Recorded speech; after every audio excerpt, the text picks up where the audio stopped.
Europe 1. Le grand direct des médias avec Jean-Marc Morandini. Et le fait média du jour, c'est donc Aymeric Caron qui quittera son poste de chroniqueur dont n'est pas couché à la fin de la saison. Jérôme Ivanichenko, bonjour. Bonjour Jean-Marc. Vous êtes notre expert média, la rumeur était insistante depuis plusieurs mois. Cette fois, elle est confirmée. Et oui, depuis septembre 2012, Aymeric Caron jouait les poils à gratter dans l'émission de Laurent Ruquier, titillant les artistes qu'il ne portait pas dans son cœur, ferraillant avec les invités politiques un peu trop portés sur la langue de bois.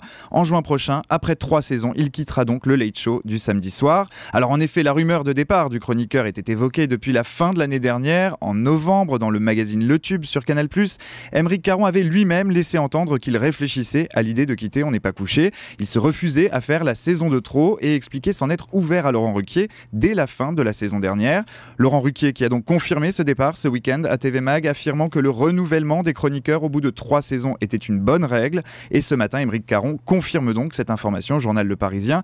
Il considère être arrivé au bout d'une logique. Il estime avoir fait le tour de la question.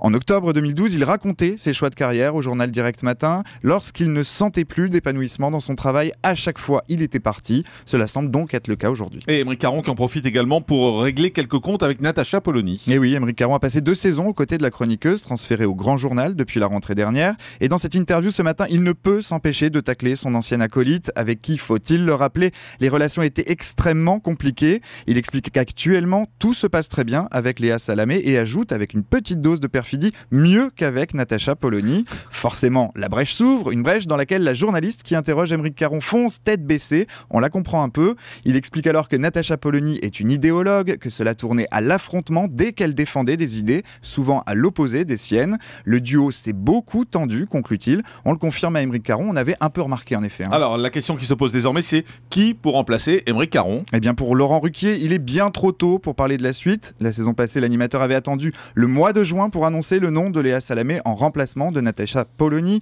Il devrait ménager le suspense encore un bon moment, ce qui nous laisse le temps de jouer un petit jeu qu'on affectionne particulièrement, le jeu des paris.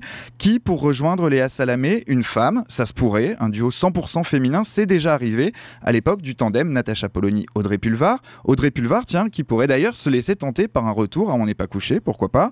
Sur internet, certains s'amusent comme nous à ce petit jeu et évoquent le nom de Mélissa Thoriot ou de Caroline Fourest. Chez les garçons, on retrouve souvent le nom de Nicolas Bedos, déjà présent ponctuellement dans l'émission, ou encore celui d'Edwy Plenel, le patron de Mediapart, qui avait fait une petite pige à ce poste en 2010. Reste que Laurent Ruquier a souvent étonné dans le choix de ses chroniqueurs. On n'est peut-être pas à l'abri d'une petite surprise. Merci beaucoup, Jérôme Ivanichenko.